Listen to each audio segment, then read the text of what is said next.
So, good morning.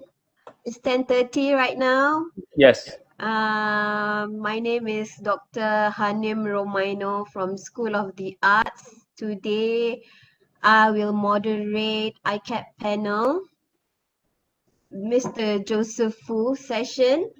And then Hi, today's guys. Hi everybody. So Mr. Joseph Fu, today's dialogue will be design dialogue shaping our future post COVID-19. So a bit of introduction. Before I start with the introduction, a bit of housekeeping. I'm letting everyone know who's here that this will be Facebook Live in School of the Arts. So you can forward your link in Facebook or share your virtual Webex link to your friends and then ask them if they want to join in and check out dialogue session with Mr. Joseph Fu on shaping our future post COVID-19. Okay, so that's a little bit of housekeeping. Another thing, if you haven't have your coffee or biscuit or your breakfast, do bring your coffee because this will be just a santai dialogue session, understanding what is how's the studio like after COVID-19. So you can bring your coffee, yeah? So you can see Mr. Joseph Fu is there. So I'll just introduce him for a bit of his background. So Mr. Joseph Fu is the founding partner and executive creative director of Trinity since 1996 and established an award-winning multi-disciplinary brand identity consultancy in Malaysia alongside Okay, two morning. other partners, Yang Fa and Luke Tiong. He's a graphic designer by training. Joseph has, in recent years, placed his focus in education and community-led projects. So, hi, Mr. Joseph Fu. Hello, hello. How Hi, are guys. you? Yeah, very good. So, would you share a bit about your Trinity? Yeah, sure. When you first started in 1996, how was it Yeah. as a young designer when you started your studio?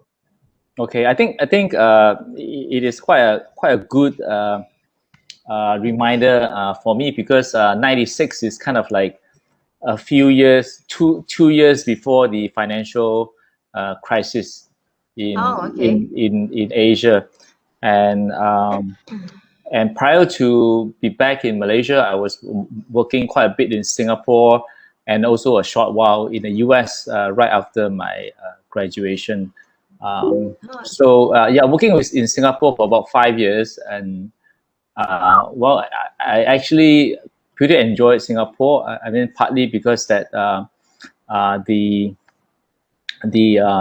situation as compared to Malaysia in pure design studio is a little bit better.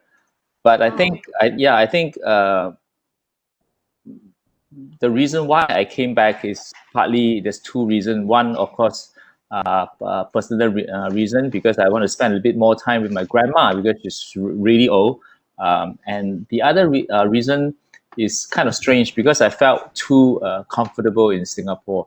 Everything is so organized. Well, I got a pretty good job and I got a good pay, and I managed to pay off all my debts, for studies within that couple of years in Singapore, and I got lots of friends there, and yeah, so everything seems pretty good, but I just couldn't settle in Singapore because I felt there's something lack, and so I came back and worked with a pretty well-known design studio for about a year. Then I started Trinity with two of my partners.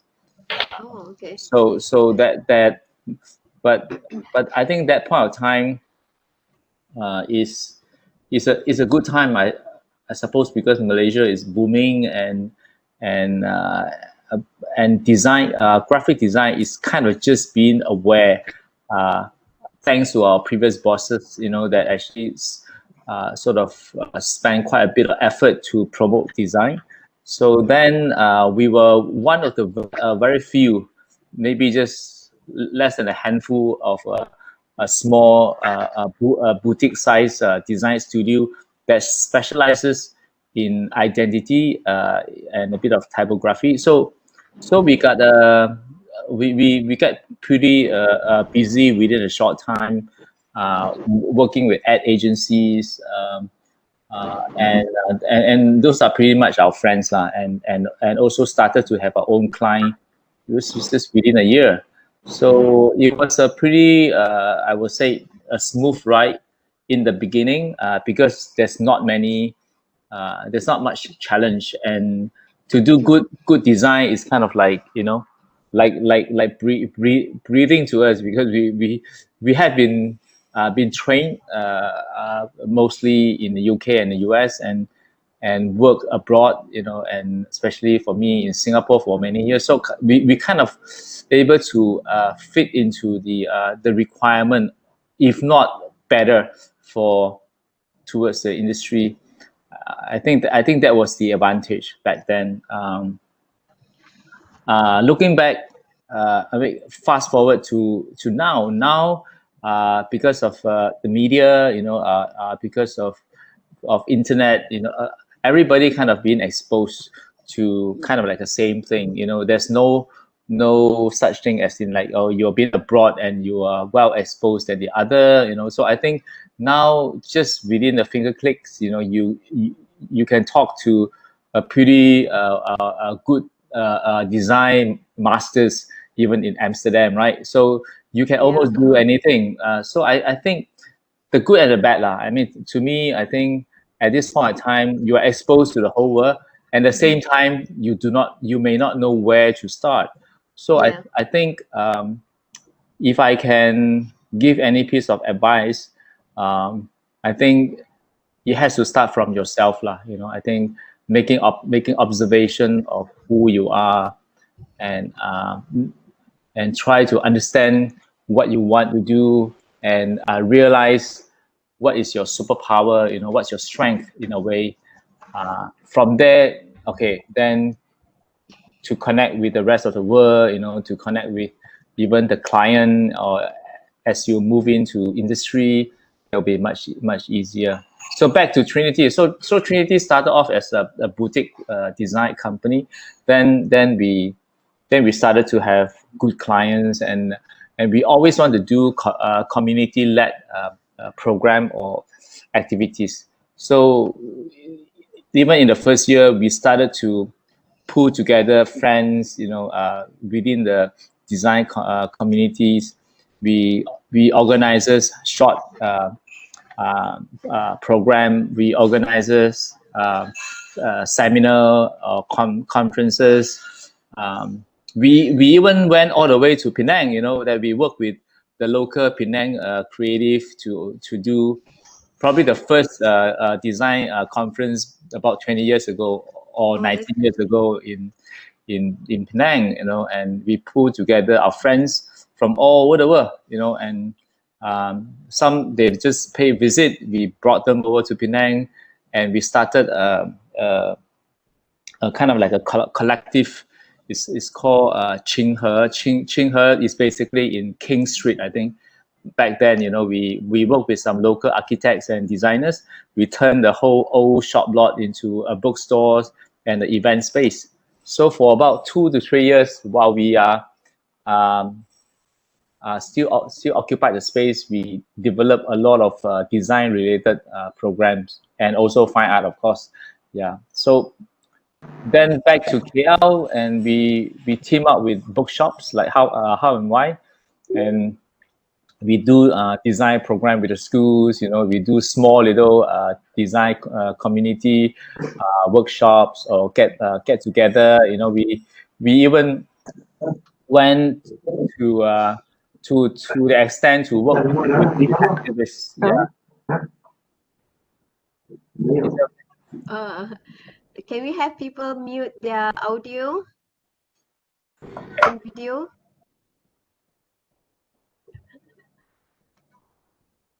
Okay, just Okay, sorry, yeah. okay, Joe. Yeah, just stop me if I become too long-winded. Yeah, because it was I think that there was that period of time between Uh-uh. 20 late 1990s to the mid Early 2000. from the mid 2000. We do a lot of design related community activities. Then we move on to have client working with client and get them to pay for the community projects. So like when you build a brand, you get clients to involve with communities, and therefore the community that we talk about just went beyond just a design and art communities. So So there's basically, there's one leap that we made in the late 90s lah. Yeah. so basically, you kind of from design student, and then a group Mm-hmm. of design student get together to do projects. How did you guys manage to become an entrepreneur? Mm. It's kind of like being Um, an entrepreneur, right? Your studio, getting people pay for what you do.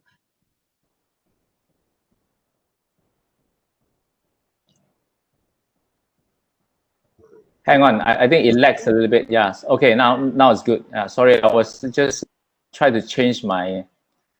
Uh, yeah, I'm trying to move my Wi-Fi. Yeah, you're saying, Hanim? I lost you just Oh, now. okay. No, I was just asking you, how do you manage to become sort of like a creative entrepreneur?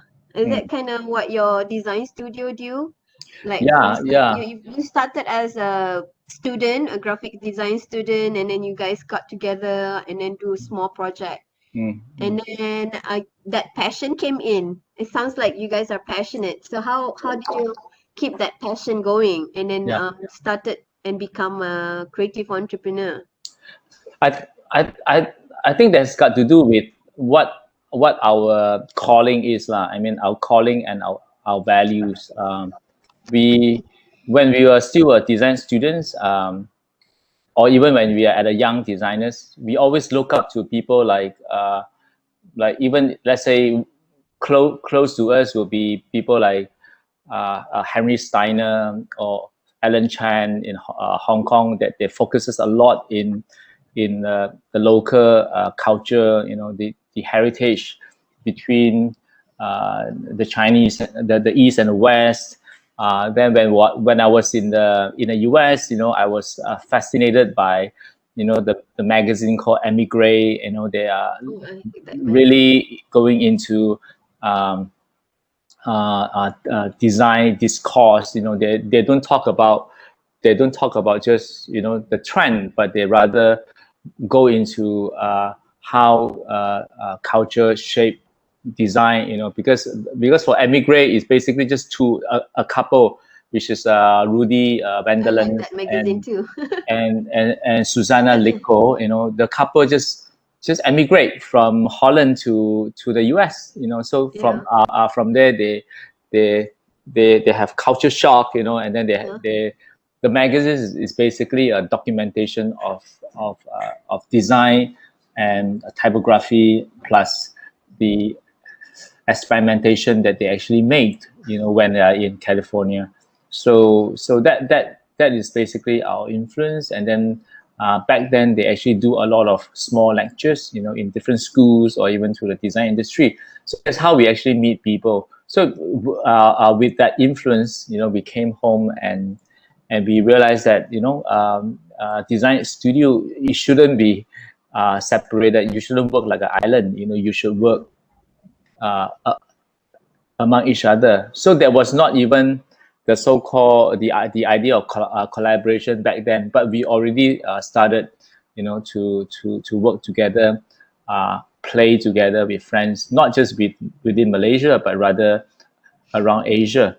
So we also are responsible to a movement called I Support the 108 movement. Is basically pulling together young designers back then. Like now, they are big names like Chris Lee of Asylum, Funk Studio, Eric Chen of Gamania. So these are all our friends from different part of Asia that because we want to play together. At the same time, we are quite passionate about design. So we mix both work and play together, and we meet more people and more friends. For example, I curated my company actually supported a exhibition called Man and God. So we were invited to exhibit in like at least 16 cities around the world. Yeah, the last one was in Bangkok about two years ago. So that's where we meet friends. That's where we work with the local creative, get them to become part of the projects, and then we move on again. So I think this is what we do, and this is what we still enjoying doing. It's just that now as we grow older, we will prefer to actually make that sort of change, not just within our communities, but rather a larger community, which that's why we prefer to tap into client or even get client to pay for that sort of thing. But of course, it has to be relevant to their brand, yeah, and to their business. So that's what we are doing now, and trying hard to convince client to actually look into issues like that. What I'm teaching now as well, it's got to do with social innovation. So we will persuade client to make a difference within their capabilities. So if your client is a developer, so for them, they are built houses, they are making spaces. So how do they then benefit the community, not just their customer, but rather a community at large that live around that area. So let's say if your client is a school, so how do you then get the school to engage with the local communities? So like we work with schools, then and we help them to hijack a wasted land and turn it into a farm. So these are the things that we like to do, and of course, to sustain the studio, we still need to do a lot of corporate work. So there must be a balance lah. And I must say that sometimes we lose our balance, so we end up not losing able to pay. balance. Yeah, that Losing balance not is interesting to talk about too. yeah. So but even for us, been operating for 20 over years, we Yeah. still lose balance. So Yeah. we still fumbles. So I think So what do you guys do if you face losing balance, for example, design block? So some of us, when we do design, and then especially like young designers, they face design block, and mm, then they lose balance between mm, money and then trying to create something beautiful. mm, So how mm. do you guys manage to find that passion back? Well, you can't find your passion. I think passion won't go away lah. It's just that it's always How? there. Yeah, it's just that is you may meet you there must be there will be obstacles that you have met Yeah.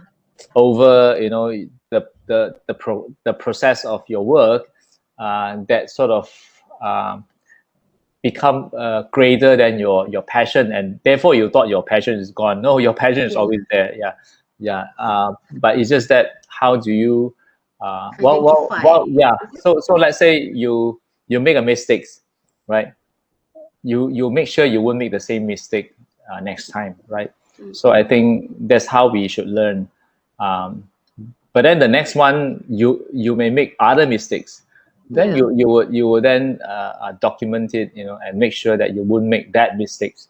Like sometimes you want your design to become you want to apply more techniques in your Yes. design, and you end up paying more for production, right? And the worst thing is the client don't appreciate it. So how do you then um, counter that? I think I started to not blame client that often as I as I as we practice design thinking, because there's one thing that we have to see is that we have to, but no choice to see, is to see things from the client perspective, or in design thinking we call it as empathy, right? You have to empathize your client. There must be a reasons, you know. They say, oh, client want to save money. Just ask client, you know, why you want to save money for this. You know, just ask more than 3 whys. Then you get to the answers that you want to know. Or even as you ask client why, you know, you will also help client to understand a little bit more about why they want to do that, because sometimes people may just resist a thing without thinking much, because that's what they do, you know. They said, my goal is to spend less money and get the best result, you know.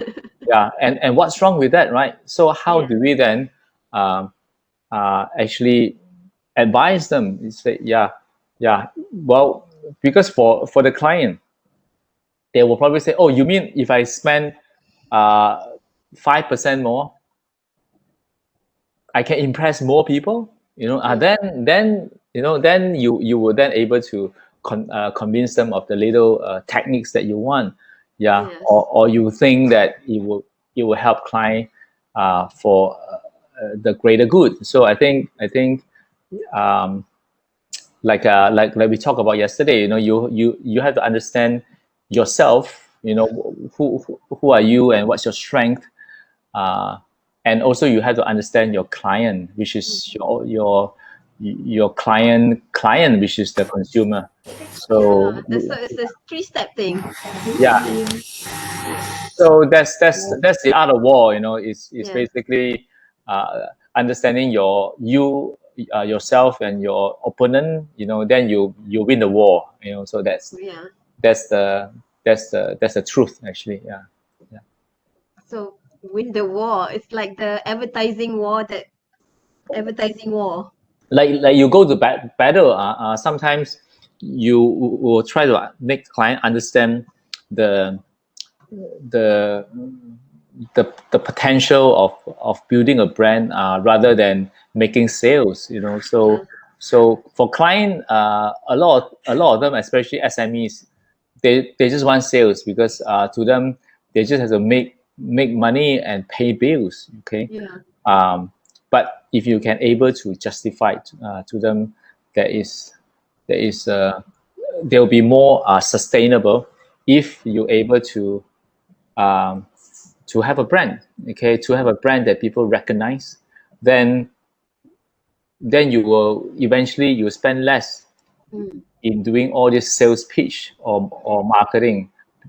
Then people will just come to you automatically, because they like you, or they think that you understand them.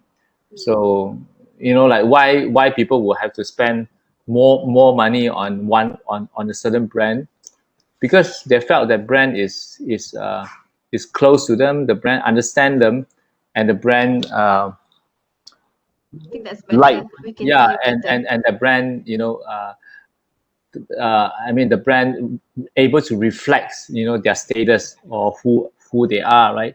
So that brand actually, without knowing, they have actually spent a lot of time, a lot of effort, a lot of resources in the beginning to make people understand, yeah, or to build the so-called the so-called like-minded audience. Yeah.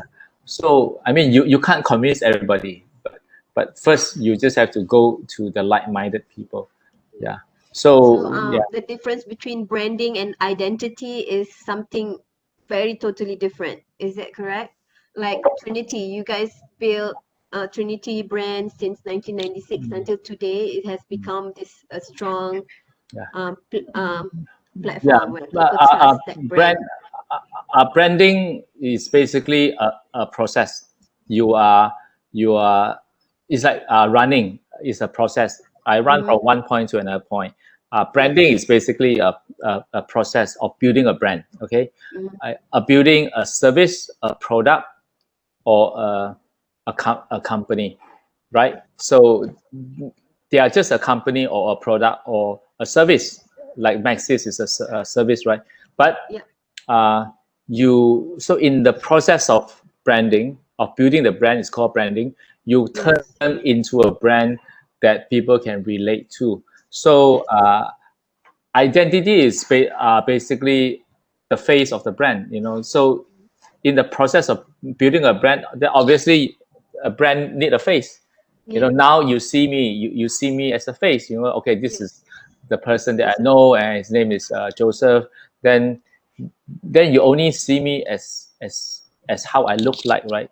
Then as you spend time with me, then you're able to know, oh, that's my character, the values that I subscribe to, my calling, why am I doing this?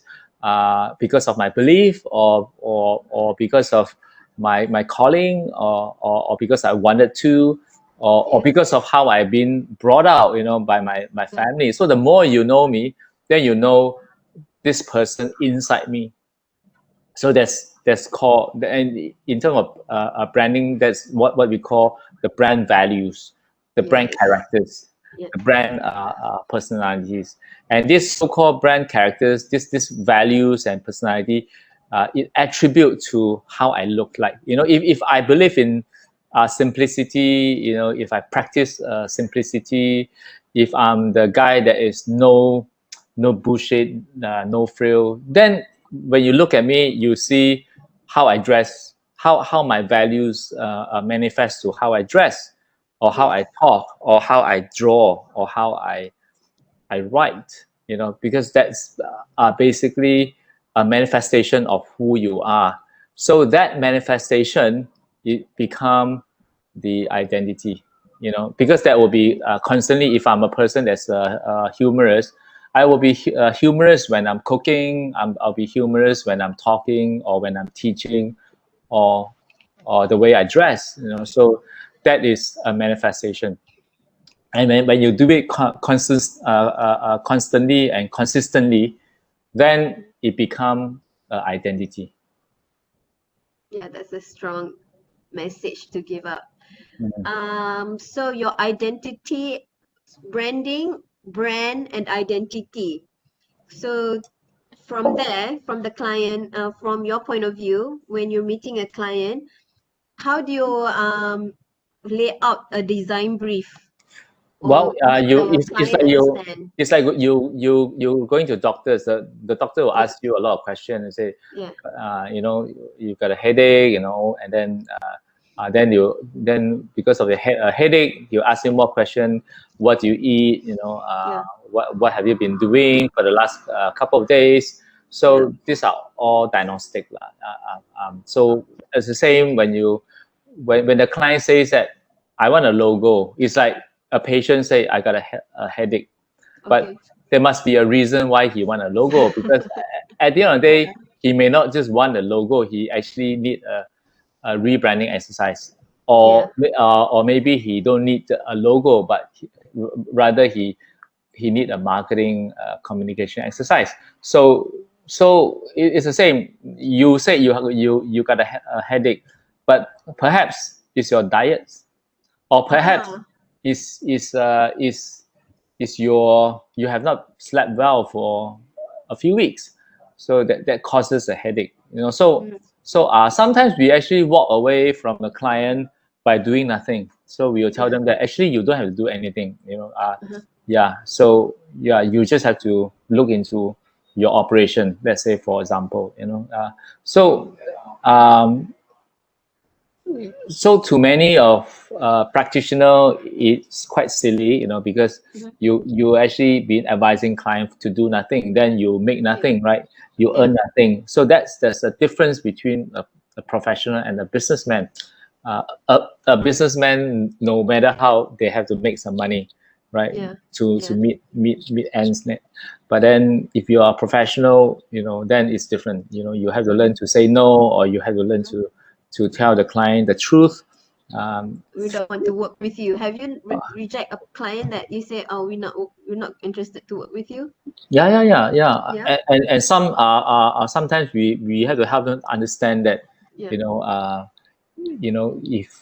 if if you know something went very wrong, and then they uh-huh, still insist to go on as that, then we'll have to retreat from helping them or to work with them, because well, if we know there's a trap right in front of them, they still have to run over it, then we are not going to be part of it, so regardless whether you make so much money from it. We remember that we decline a client project over our principle, because we don't support cigarettes. And back in the late 90s, when then the government has actually imposed a law that there's no more billboard for cigarettes. All the posters that you hang on the coffee shop will have to take it down. So the cigarettes, in a way, that they lost the touch point with their audience, or with their consumer. So we've been approached by and agencies to work with Philip Morris, which we know that is a cigarette. They are looking at there are a few cigarette brand, and we've been given a big sum of fee just to use arts and design to replace the posters or the billboards. So we have to decline it. So as we walk out from the office of these agencies, and we got a bit of regret, because we said, well, there's a lot of money. We just bought our office. The money that the pay that we're gonna get can just pay off our mortgage. The entire. So, and we have 3 partners, and back then, and one of our partners is still a smoker. We say, why don't we get the smoker go and deal with this? But principle is principle, At the end of the day, it didn't take us too long to say no. We actually say no instantly, because it's our principle. But in between, when we asked to reconsider, we also didn't take too long to say no, to overcome that greed. So we actually recommended a friend of ours, a Dutch designer based in Malaysia, to look into the projects, and he did a good job, so that's good. So but because of that, the regional director of that agency has kind of impressed with us, and from then on, he actually fed us a lot of projects. Oh, that's good. So like one door closes. It's opening to another more doors. Opening to many windows, actually. Just one door is closed, because he kind of respect our decision. And that's why he asked us a lot of questions. Principle. He asked a lot of questions. He said, what about McDonald's? They are junk food, do you do McDonald's? And well, that actually gave us a pretty good process to think. You say, okay, cigarettes may be harmful to people, but the junk food too, is harmful to people. Now, what about Coca-Cola? What about Coke? Coke is not good. Do we want to promote it? So that's sort of help us to evaluate, and also to relook into our principle, and see that how do we make it even more obvious, to our beliefs. So I think sometimes to say no is not a bad thing. That's good. So it's 11 o'clock. I want to get into something more detail. For example, as a young designer, they will be trained to do research and do thumbnails and everything. Which one do you think is more important? Starting the research in thumbnails, or doing research in the background of the study? Which one is more important for you? Or is it both important, or anything? Of course. I think let's put the so-called research and thumbnails aside. To do anything. Now you saw this guy or this girl, and you want to make friend with him or her. So what do you do? Like research is like, okay, I know this girl also know a few of my friends. So I will go to that few of my friends to ask, hey, what do you think about that girl? You all know them that hey, she attached. How old is she? Where did she go to school?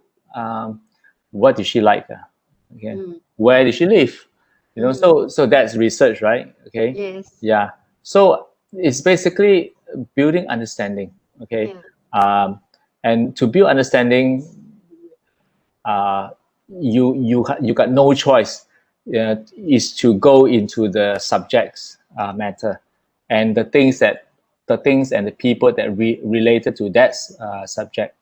When you say two thumbnails, I assume that uh, you are creating ideas or design ideas, right? And therefore, Yes. you draw and you make thumbnails. Yeah. So tell me, without a proper understanding of the subject, you straight away go into a thumbnail. So that also means that you are not concerned with the understanding of the subjects, but Yeah. rather you're only concerned about, you know, uh, the The ideas, visual. yeah, the design. But without substance, without the understanding of the subjects, and you go straight into design, which also means that you will probably do something without a substance. Yeah. So um, so I think that's the key things that which I want to make a point here. Without a proper understanding, whatever you do, you will be lack of that substance. Okay. Mm-hmm. Uh, however, if you are going into a project that will only, let's say, they are only interested in your style, your, like, say, for your client, let's say you are like uh, Pollock, right? The artist, what, Pollock, Jackson Pollock, right? Yeah. So his style is that dots, right? Is the splash of dots. So Coca-Cola went to him and said, can you do a piece for us? Okay, for Coca-Cola, your style.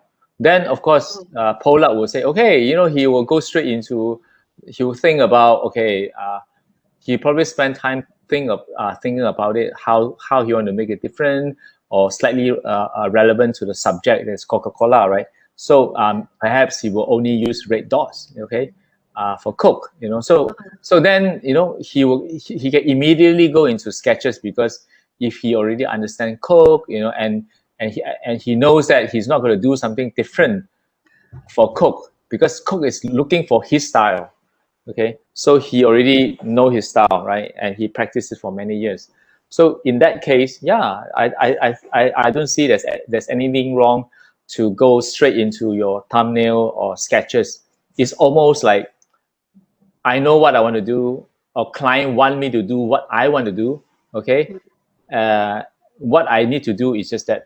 Okay, how do I make it slightly relevant to this client? This is provided you already have that style.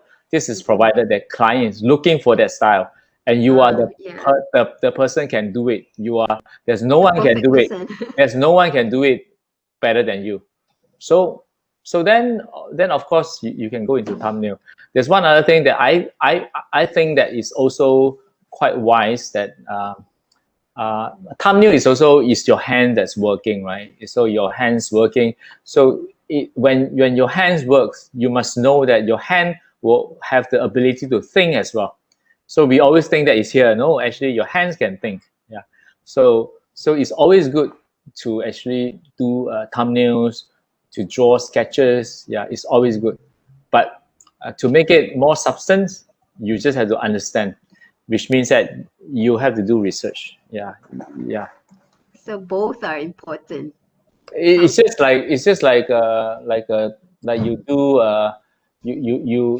a starter before the main course, right? yeah, So then your desserts, so they are yeah, always come with sequence. Yeah. yeah. Okay.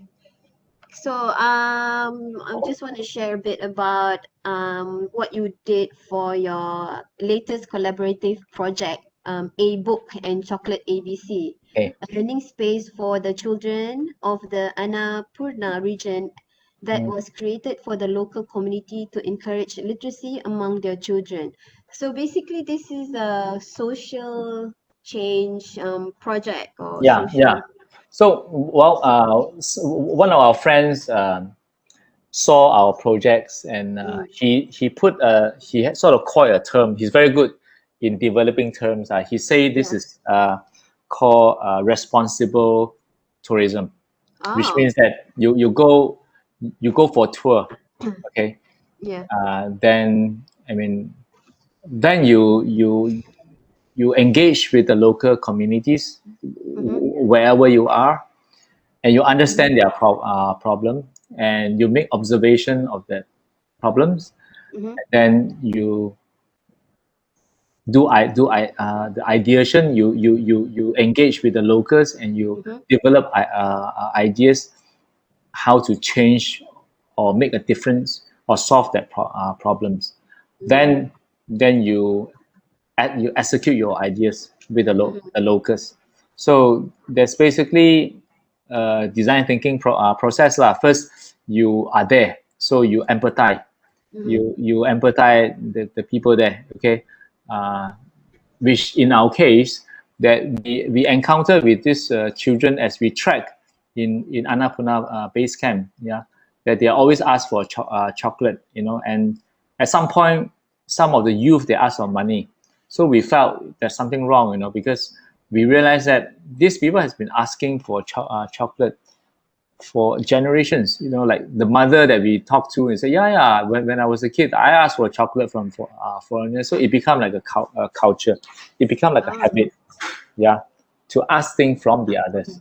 So then, obviously, for my experience, that in order to change the cycle of the poverty, Uh-huh. education is an instant thing. Then we also realize that there's very little schools around. So we found a school. Before we found a school, we actually trying to work with hotel, the motel or the lodge. Yeah, and we asked them if we can take a small space from the lobby and turn it into a library for their Oh. communities. Yeah, because if you work with hotels, then hotels are in different communities. If one model work, it can multiply easily. Mm. And for the hotel over there, from our observation, the guests will leave the hotel by 8 Mm-hmm. a.m. the latest, because they had to trek from one point to another point. Mm. Usually the time the tracking time will be between 8 hours to 10 Mm. hours. Mm. So from 8 a.m. all the way to 4 p.m. Mm-hmm. there's this gap that there'll be no guests in the Oh. hotel or in the lodge. So minus the cleaning time, so you got at least a few hours for the kids to come and read, right? And we want to have a giant chocolate jar, Mm. a giant candy jar that can encourage the tracker to leave their candies there instead of giving to them on the Mm. street. Mm-hmm. So the children will come for the candy, and at the same time they read, or they come to read the same time they enjoy the candies. So Oh. so so we thought this is like a perfect plan. So we spoke to the hotel owners, the hotel that we stay, and he wanted to charge us like 150 USD a month, which to us, well, you can pay for 2 months, but you can't pay for forever, right? So we felt that's not sustainable. Mm. So eventually, our guide who became our partners in the project, he found a school, and this school is in the lower caste village. The lower caste means that in the casta their casta system, they are the lowest. They are Mm. the no names. So in that village, there's a beautiful school that they only had 23 students back then. So the headmaster actually said, you can use the little rundown house next to the school to turn it into a library. The condition is you have to fix it. Oh, So we fix it lah. Then we fix it. We came back. Uh, a year and a half later, then we bring all the books, candies. We work with the locals to clean out the space, and we turn it into a library. So oh, that's what we do. Yeah. So that's then a from then on, there's a lot of friends went visit, be volunteers, because it's cool. When to a lot of young people, they say, well, while I'm enjoying my trekking, I can also do something good. Yeah. yeah, like as So a so form of social change. yeah. So I think people are looking for that meaning sometimes when Yeah, they are on their holiday. all So right. this so-called responsible tourism, I think, is a good way to go. That's Yeah. a that Yeah. sounds Yeah, let's say you interesting and you good. go to Production, you Yeah, are on the beach, and while you are enjoying the beach, yeah. maybe you can spend 20 minutes, just Mm. pick up rubbish. So Yeah, that's that's a good that's also called a support. responsible tourism. You Yeah, kind of clean up. I mean, you can't clean up the whole beach, right? But you just clean up the portion that you are it in. takes one Or you person. yeah. So So that okay. yeah. On that note, social change, we're going to have an intermission Mm. for 10 to 15 minutes. So I'm going to ask the audience right now, especially the students lah. Students, final year project students, if you're here, if you're listening to me, um, and everybody else as well. This question for you to do a self-reflection. So, how can a designer or an artist create social change? Or you as a designer and artist, how can you create social change? So we're going to have an intermission for 10 to 15 minutes. We'll come back exactly at 11:30.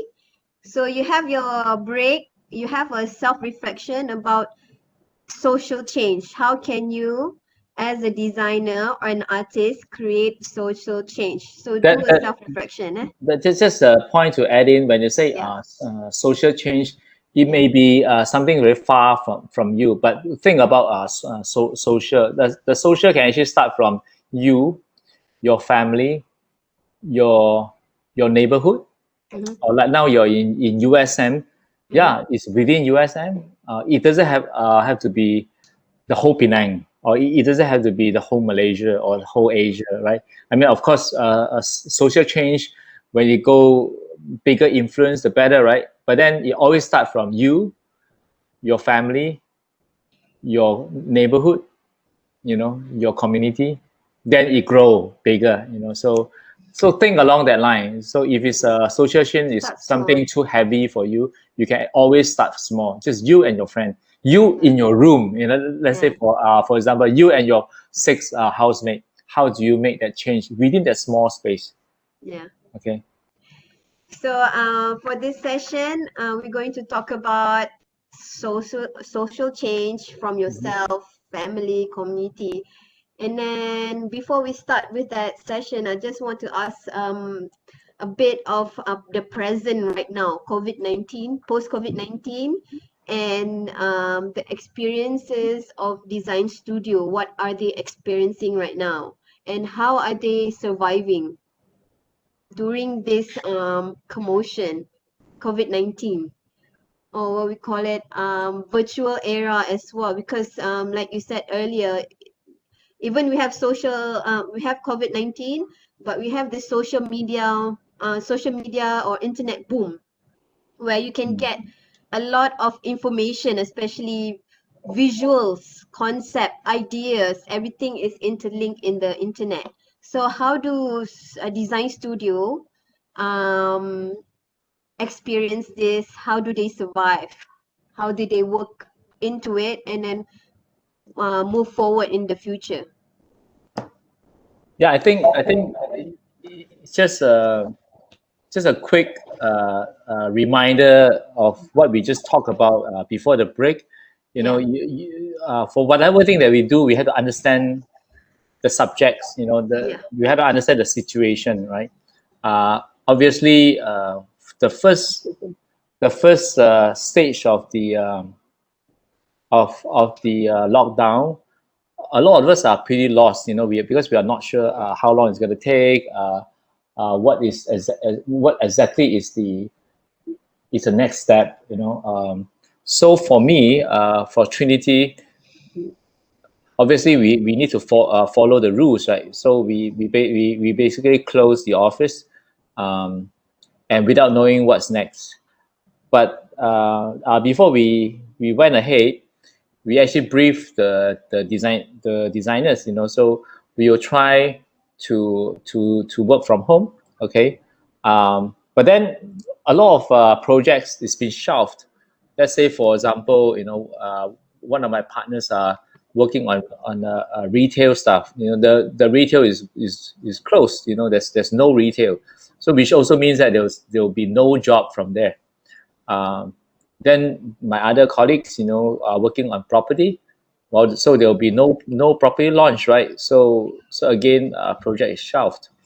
So then for me, what I did was basically within that few weeks, I tried to be in touch with my friends around the world. Okay, so we'll try to figure out what can we do.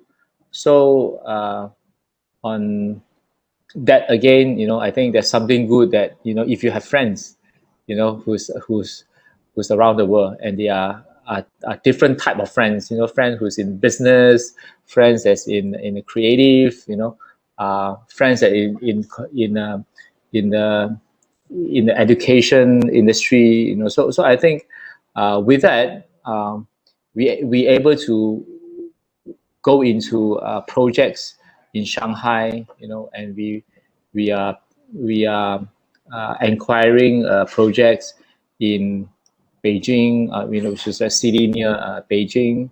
Okay, and we've been approached by a brand from Thailand, so then the cross borders projects seems promising. So we kind of had this immediate switch that a part of our focus moved outside Malaysia. So I think for students, it's always good to make friends. Yeah.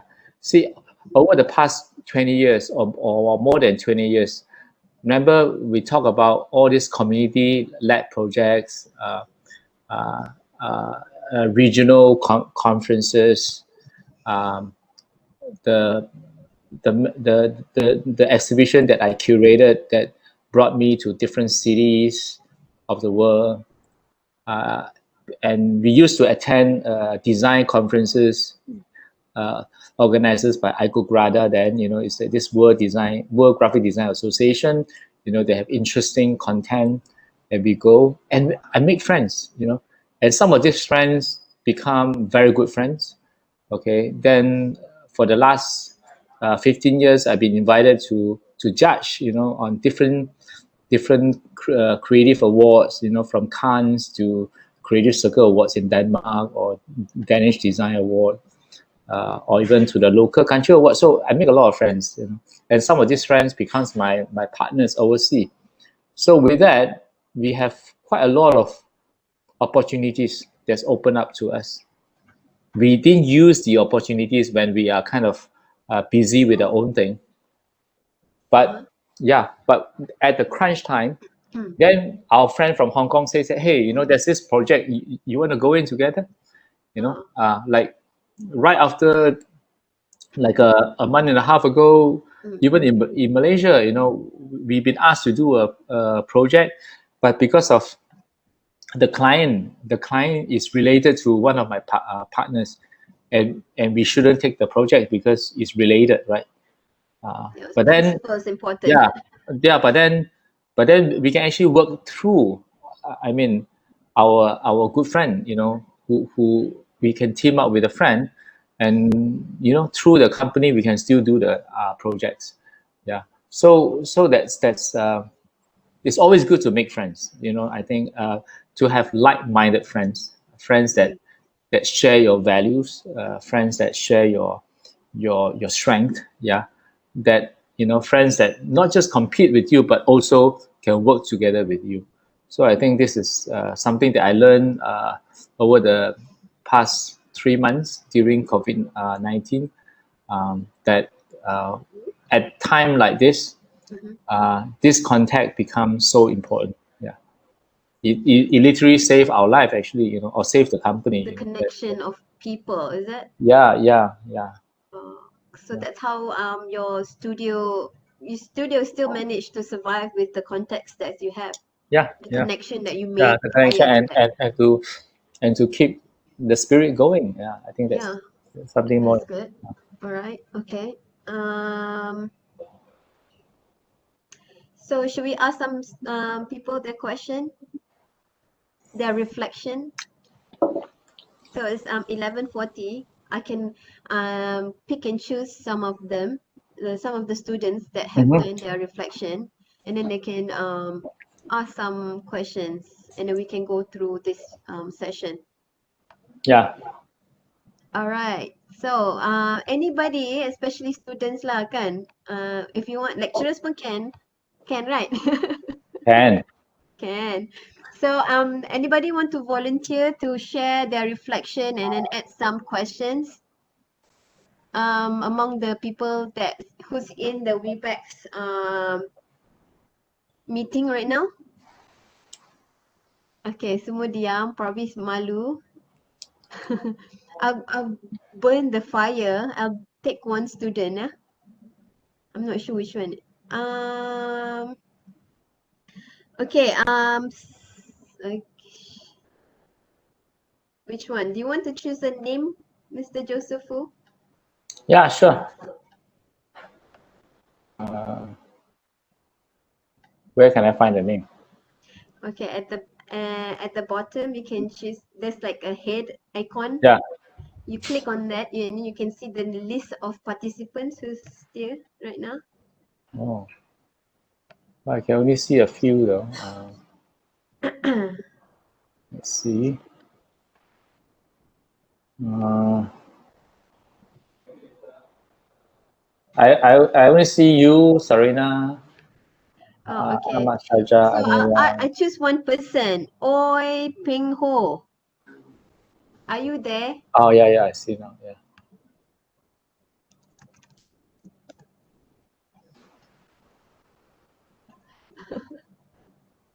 Or maybe we ask the lecturers to ask some question first. Some reflection about social change. Oi Peng Ho, your teachers as I think that's a student. That's our final year student. yeah, precisely. The name being called and you are not responding. That's very rude. So I will remember you. Okay. That's final year student. Yeah, It's I will probably remember shy. you. Yeah. I will remember you Shy, forever. shy is not the excuse. Okay. Oi Peng Hao. Yeah, I can see your name here. Oops. Yeah. Oi Peng Hao. You better respond. Okay. It's not responding. So anyways, while waiting for them, still thinking about their reflection, and then you surviving the studio, um, I what's think I think relevant now? yeah, What's I think relevant we now? are we may not be the best example, but I can actually share with you a few of our friends that during COVID-19 Yeah. that they actually, instead of just keep their studio busy and running, because they are more like freelancers with no overheads. I think they actually take the opportunities to actually make the little difference. Okay, they actually went to the front line, not as in like a nurse and the doctors, but they actually do uh, work with NGOs to to help design, the design posts for social media. Okay, to help distribute rice, to help going into the homeless, because these are the people that they are not reach, not able to reach easily, and especially when during COVID-19, no one actually give a hands, right? especially those that who in the middle of the city, the city and suburbs. Uh, so I think they are making a much better change than trying to survive, than and use their talent to make it easier for the NGOs to go and help. So I think to me this is a much better steps, a much better approach for us to actually make that difference during such crisis. And obviously there are also people who are so talented, that they can actually make comics, document the situation during COVID-19 and share with everybody. I think to me that again that's also make a difference, that actually people can able to relate and have a good laugh, or or having to share the same experiences um, uh, over social media. I think there's a lot of things that we can do actually during a crisis, rather than just stay home and watch TV, or or Facebooking. I think there's a lot of things that we can do instead of just surviving, trying to pay bills. I mean, for us, I think um, we've been engaged with a few different organization. Let's say for example, for myself, or even for Trinity, we engage with Rex KL, and Rex KL as well. The minute it's been opened up, then we actually work with the community in Chinatown, okay, and see how we can revive the businesses, not just to Rex KL but also the rest of Chinatown, by working with each other, by tapping on each other's strength. So I think there's a lot of things that we can do instead of just staying home and watch TV. To me, eventually you for that few months you gain weight, and you become more and more lazy. Right? Yeah, So, yeah, most people are probably, yeah, because yeah. everybody in a different boat. Some are like an okay boat, they're surviving. Some of them are not okay. Some Mm, in the middle, not yeah, surviving. yeah, yeah. So I think our bottom line is, uh, I believe that our talent, our resources, our time, our health, is all given by God. It's not us, right? So Yeah, we have to use it correctly. We have to manage these resources well. If you be given a talent to sing, and and if you don't, then but you don't sing, yeah. then this talent will be taken away. So I think we have to be mindful of what we are good at, our strength, and use our strength not just to make a living, but also to make a difference in Mm. our community. Yeah, Okay. So I got two students giving mm, a question. that's good. So I'll I'll just go to the student. Okay, Fong. Are you there, Fong? Can you hear me? Do you want to ask your question? Okay, he says that he's Hi, but hi. actually, Okay. I already typed lah. Yeah, go Oh, ahead. um, Yeah. we want to share um, your reflection about your social change, what you think about social change, about yourself, your family, and community, and then you can continue with the question you want to ask that you type. actually, for me, reflections, I have not much on what society changed, as I just started my designer freelance job now. So I just want to ask about the question just now. Mr. Joseph Uh-huh. was mentioned about we just like a doctor and our client are the patients that we need to know about them to start an idea, right? Truly understand about what are they wants, and then we try to make. So just want to know about what kind of questions normally we ask. What kind of question you will ask me if you want to know me? Sorry. What kind of question you will ask me if you want to know me better?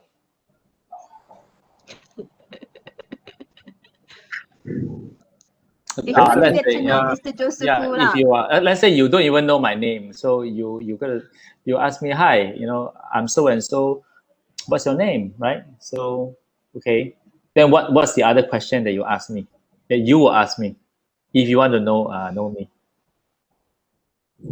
In my situation now, I'm having freelance also. Normally I will ask what kind of company, their profile, their informations, and asking something like that lah. But can I know like basis of a designer they will ask? Can I Maybe can I you can can you run. answer my question? Because I'm actually trying to give you answers. If you want to know me, what do you want to ask me? I mean, what do you want me to tell you if you want to know me better? Okay. For example, last time what I asked, wait, uh, okay, I asked, what's the message you want to bring in your branding identity, Hang something on, like hang on, hang on. You didn't answer my that. Sorry. question. You Uh-huh. you want to know the answers, right? Then don't rush. Don't rush the answers. Just answer my question. If you want to know me, okay. You doesn't seem interested to answer my question. Okay, let's please answer my question. If you want to know me, what what do you do? Maybe start a chat with you. Go on, go on. What question would you want to ask me? If you are my client, maybe we'll ask about your. No. Don't see me as your Ooh, client. You don't get it. Eh? You don't get it. Okay, forget about your client. That's not very important. Now we are into a more important aspect, which is knowing me. Okay, yeah. If you want to know me, what are the questions that you will ask me? Hmm. I don't much communicate. Wait, what I want to ask about if It's, I it's want to no really know it's, you. it's no trick. No, it's not a it's not a trick trick question. question. It's just a normal question. Now you see me on the screen. We are face to face over the screen, and you want to know me genuinely. Okay. How about your age? Okay, first you ask my age, which is yeah. Okay, go on. It's Mm, it's a but to know a friend I would advise you not to ask their age first lah, because some people will get offended, especially if it's a woman. If you ask, Hanim, what's your age? She may get offended, So maybe ask her something. What's the is the age the most important thing to know a person? No, right? What's the most important thing to know that person? uh, You've been going into social media for too long, because you have lost Human the connection. basic skill of connecting with people. That's why you got stuck with your client. Okay, you have to start off with the basic skill. You don't start off with the client. You start off with your day to day. Go out to the street, try to meet a person, and chit chat with them, and you can survive the first five minutes. You got no issue with your client. okay, it kind of Yeah, like strike for me. you you ask me. Okay, you ask me my age. Okay, so fine. Okay, I'll tell you my age. I'm 53, but that's not enough, right? To know me, just my age. It's almost like you ask me, looking at me who is a male, and you ask me, so are you a male? No lah, you don't ask this sort of thing lah. Okay, what is the thing that you will ask if you want to know this person better? mm, You probably ask me what's my name. Hi Joseph. What do you do?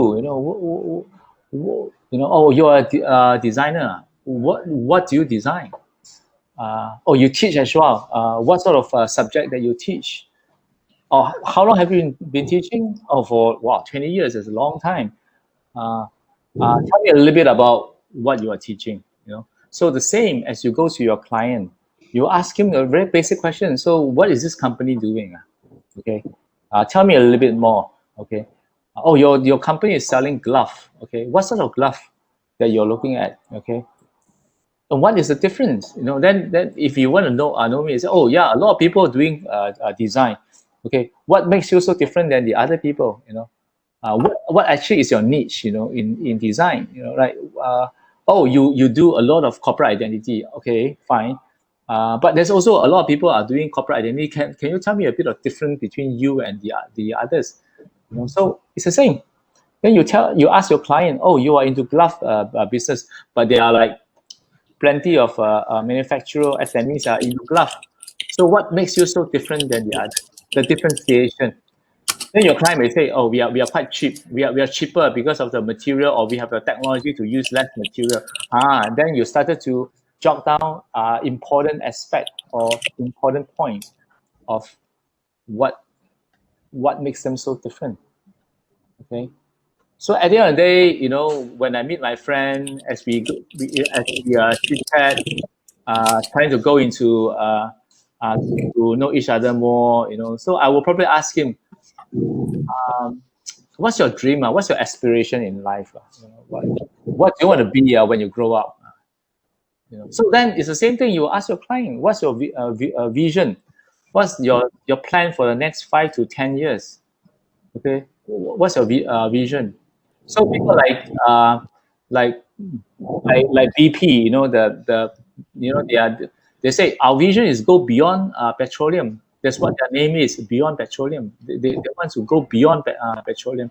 They want to go into alternative energy. So Yeah. so this how you go to get to know a person. It's the same that how you go to know your client and what they do. There's no other way to be a human when you are dealing with another human. You just have to be a human, respect each other, okay, yeah, and be nice to each other. Then your conversation goes on. Then you got more, slowly. Then you ask them more about what exactly is their business. What makes Okay. them so different? Yeah. So this is a thing lah. It's a That's a good go out, response. yeah, go out to the street and try to talk to a few people and see whether you can sustain 5-10 minutes. Then you come back to Hanim, to Dr. Hanim, and the report to her. Yeah. Okay. Many thanks. All Thanks right. for that. Yeah. Okay. I want to take more students. I hope you guys won't be shy because this is a good opportunity to ask, especially for final year students. Yeah, you should ask more. Get some question. Get the reflection ready for your mind to. I would encourage you you guys, if you are not desperate for income, just don't start to freelancing. It's quite scary, and yeah, imagine you have not known how to drive a car, Oh, and you now drive people around in a taxi. So I there's a lot of people driving people around in a taxi. Like they sell yeah, logos for 10 ringgit, 2 yeah. ringgit. So It's not about I will identity or encourage branding you, anymore. yeah, not to do that if you are not desperate for income. Yeah, and maybe You get to perhaps know, yeah, try to learn from a mentor, attached to a design company, or even especially studios, right? start internship, with the others. Yeah, Yeah, don't, because if client have one bad experience from a freelancers, then you are basically screwed. tarnish the image of designer. Because why designers are not being respected like the other profession, like the accountant or like the lawyers, because a lot of people thought, it's just a design, my cousin can do it, or my nephew can do it, and worse, and they're actually paying somebody to do a very bad jobs, or inexperienced designers who do something not working or not relevant.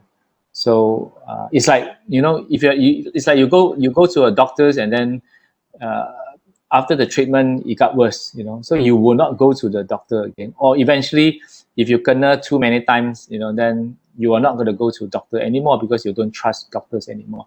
So I think the design industry is kind of like in this sort of situation that that's why a lot of people would want to squeeze the students, and they don't want to pay student that much, and eventually your time does not justify to what you do, so or what you're being paid. So perhaps don't rush into this. Use the 10,000 hours properly, master your trade, then you go out. I think that would be a slightly more responsible way to start off your career in design.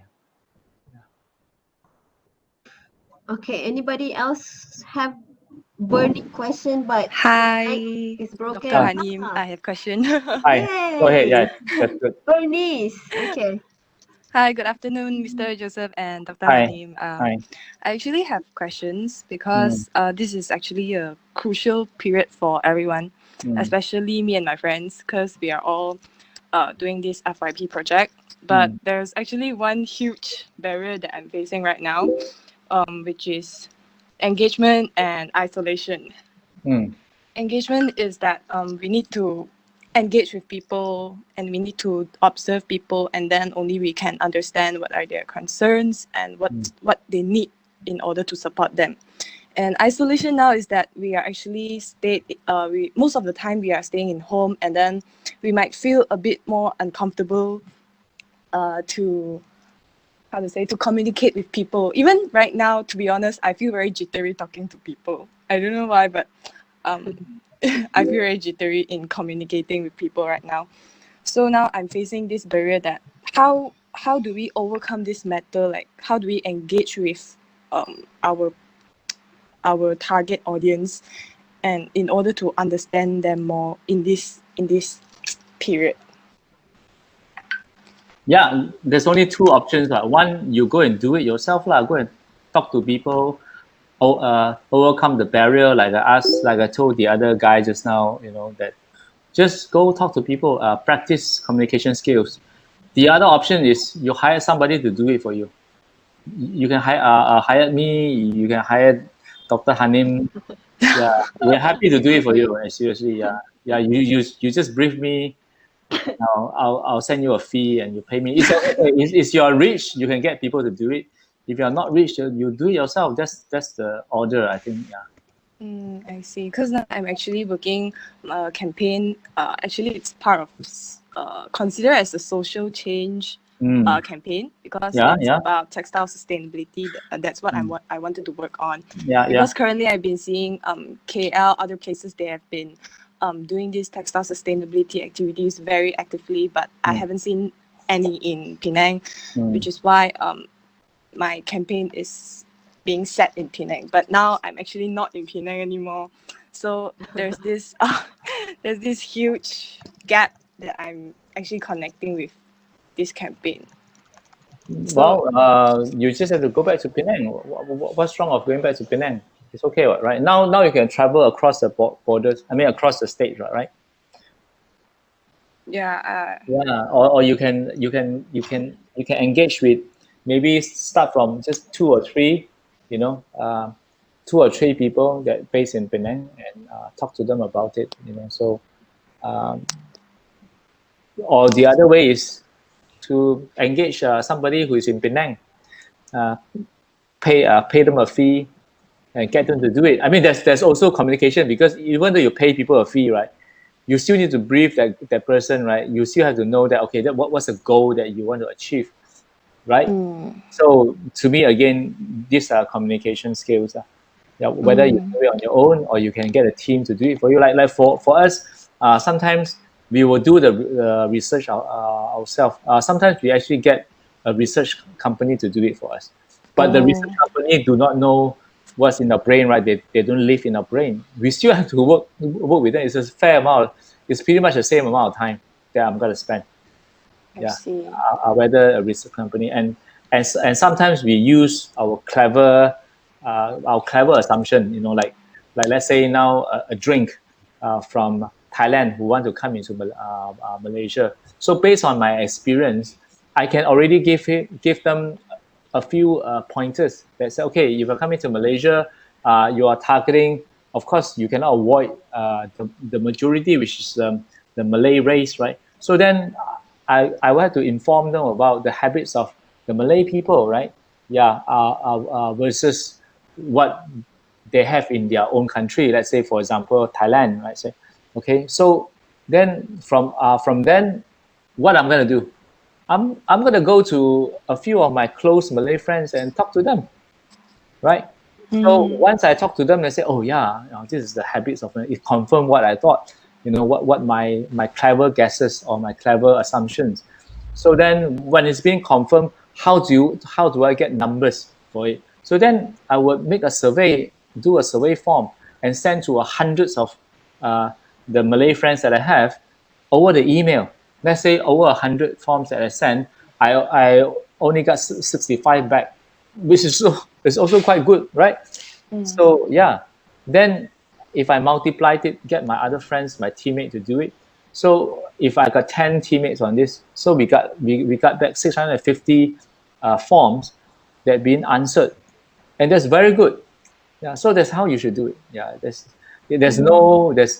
I think if you're in graphic design, if this is your fourth year, you should already know that design is very different than the other trade. Okay, you ask me to design a poster with a theme of love. I can use so many ways. I can give you 100 posters with a different expression of love. I can use pure typography. I can use pure colors. I can use pure graphics and shapes. Or I can make a combination of image and graphics. I can do a combination of graphics and type. I can do a type with colors. I got so many ways to do it. Unlike you're in law, unlike you're in accounting or medical, there's probably one or two ways, yeah, that you can go to solve a problem. But in design, there's 101 ways.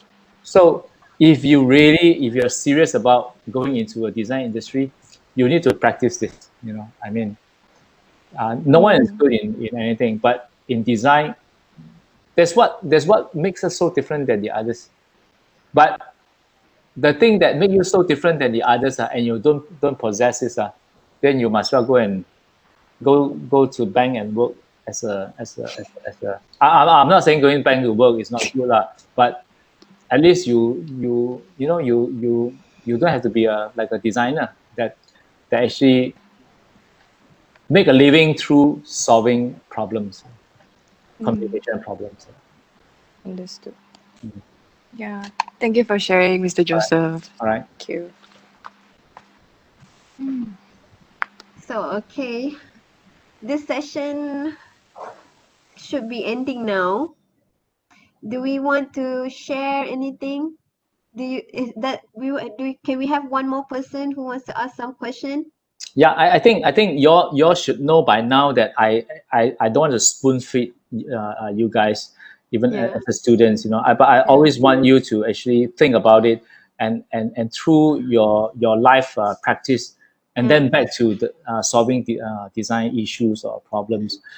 We are all human beings, right? I mean, unless I'm talking to some human droid, then it's different. But if I'm talking to human being, I think you just have to live your life as a human being. Then you will only understand the problem of a human being.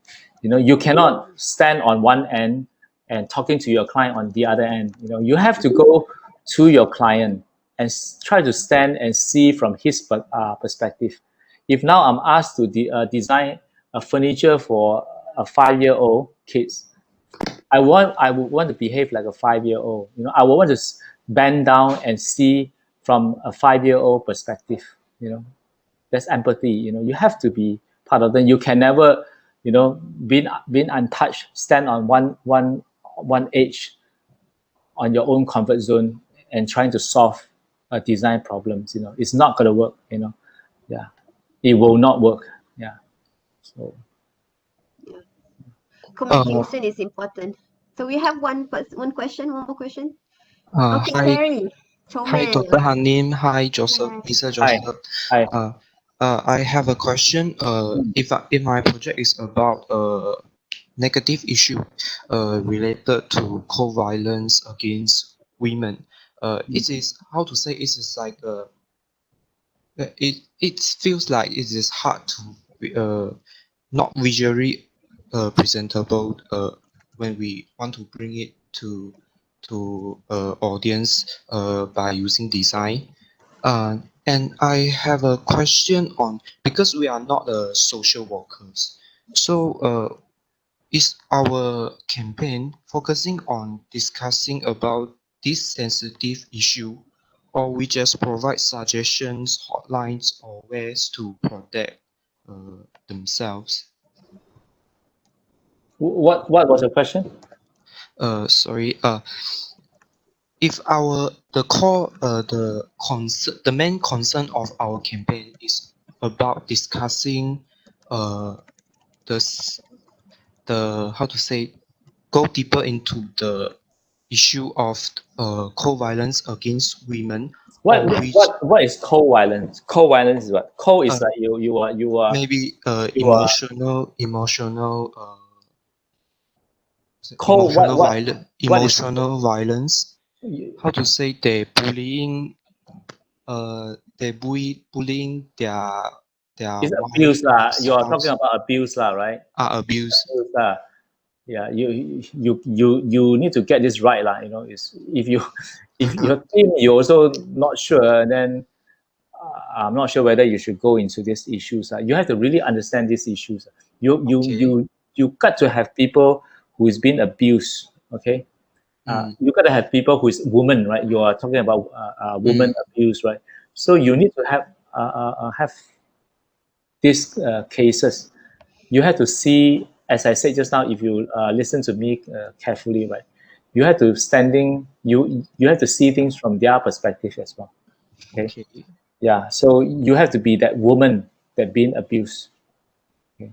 So from there, because your objective is to stop this abuse, right?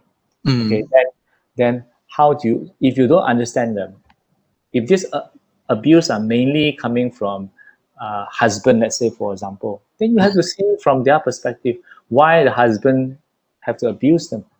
Okay, and what is the pattern of behavior of these husbands? Okay, and what about daughters being abused by their parents? Okay, uh, so I don't know whether you are looking at just women or you are looking at abuse in general, because parents may also abuse boys, right?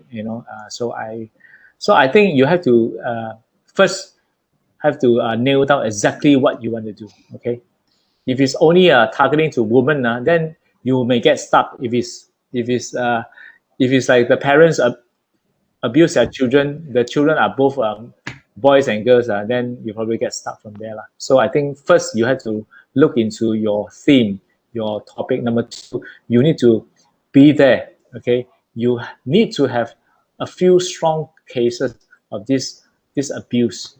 Okay, that you will have to talk to them. Okay, and try to understand their perspective. Then number three, then you need to figure out what sort of change that you want to make. You want to build awareness to tell people that, hey, there's a lot of this abuse. If you have heard or saw or see that sort of abuse, please call this number. Okay, that's awareness. Okay, or you actually want to stop this sort of abuse instantly, then how should you do it? Or you want to do this like education. Okay, it's like, okay, use education method to to lessen the abuse over the years. Okay, then it's different. So you must nail down the objective. Okay, I'll give you one example. Let's say for Singapore, right? Singapore, they want to stop people from littering. Okay, back in the 80s, okay, because they used to be just like Malaysia, people litter. Okay, so Singapore realized that if they want to do this effectively, they cannot just punish people, because you punish people, then people will be afraid. Number one, so they won't litter in Singapore. The minute they cross over to the other part of the city, then they litter. So punishment may reduce, may stop, but it will not stop.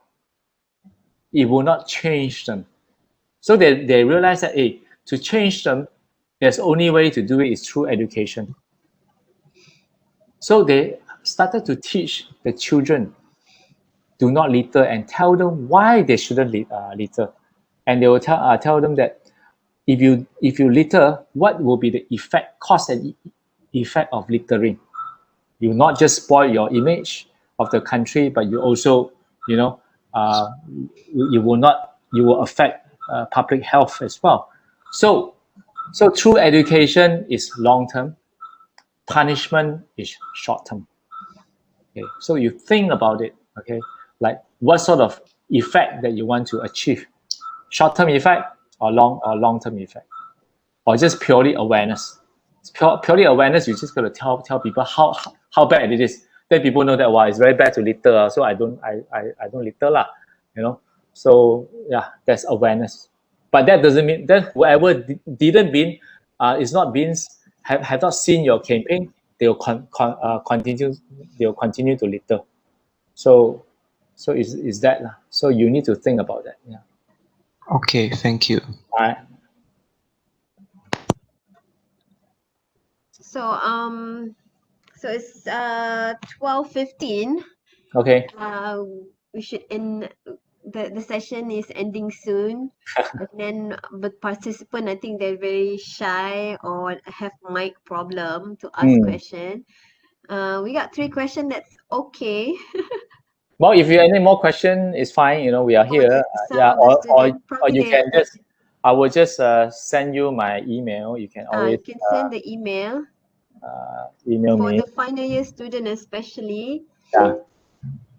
We will gather some question about your thoughts and concern about being a young designer during COVID-19. How do you survive? How do you build that human connection, communication, and all the other concerns that you have in your head right now, but you are maybe shy, have mic problem because this is live. So I will gather some of the question, or you can do that and email Mr. Joseph Fu. He has email everyone. He sent the email into the chat box, and then you can send your personal email to him. Yeah. And then he will respond to you. Yeah. I won't spoon feed you, but I would point you to the right direction. Yeah. Yeah. I think some of the people they want the answer. They want spoon feed lah. Just spoon feed lah. ask them to fly kite okay. So do you want is there any final closing say from you to everyone? I mean to all the students, I think there's no easy way out, I will recommend you to read the books called The Outliers by Malcolm Gladwell. You want to type that down? Outliers, Malcolm Gladwell. I'm not sure I spelled it correctly, but you will get it. Yeah. So there's one theory that he mentioned. It's called 10,000 hours. Yeah. 10,000 hours means you practice. Yeah. There's no other way but to practice. Okay. So let's say for the beaters, the beaters over 2 or 3 years, that they perform in the club in Liverpool. Okay.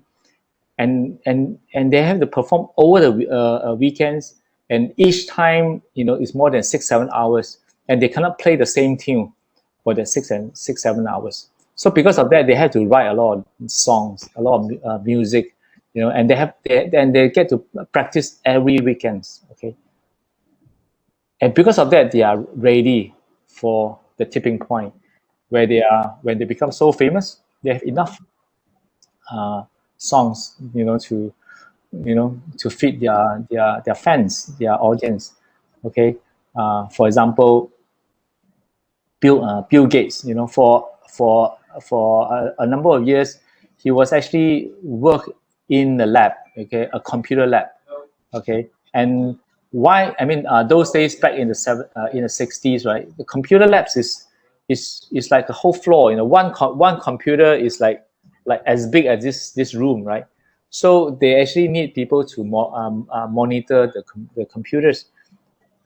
24 hours a day. So Bill Gates' slot is in the morning from 3 to 7 a.m.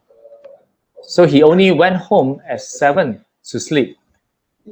So the mother was saying that, well, no wonder he can never wake him up, at a certain days of the week, because he will only start sleeping at 7 a.m. and he always late at class. So, but because of that few hours that he spent each day in the lab, that he able to understand the function of computers, the operation, and also the nature of how the programming and so on. So again, there's accumulation of 10,000 hours. Okay, I'll give you one example, which is close to me. My son, since young he read a lot. He don't watch TV. We got no TV at home. Okay, and there's no social media. They're not exposed to their mobile phone or smartphone before they turn 15 because of schoolwork. Yeah, so they only read. They don't even enjoy movies. Sometimes I have to drag them to movies. They draw a lot. They do paper cutting and so on. So because of that, because of reading, they read so many different books. They are knowledgeable, and they are much ahead of the others. When it comes to studies. And so, yeah, my younger son, he's 16 now. He's going into second year in uni in one of the best school in Hong Kong. So that's to me is 10,000 hours. While the other is watching Korean soap opera, drama. He's reading. Yeah. So yeah. So the effects is quite clear. And does he enjoy reading? Yes, he did much better than Korean drama to him, because to him that he don't enjoy any of this movie that was inspired by a book, because he says that he rather read the books, because the book allowed him to imagine much better. But a movie, the minute you saw the character will eat into your imagination. You will not able to imagine anymore. Yeah, but to read a book is basically is the open canvas. You can imagine Harry Potter as somebody else. Then now you know that Harry Potter is that actor, right? Yeah. But if you ask the author, is it really how the Harry Potter look like? The author will tell you no, right? Yeah. So think about it. Yeah, the 10,000 hours. There's no shortcut. You need to practice. Yeah. So I like to share your slide just now, just the work that Mr. Joseph Wu and the company have done. So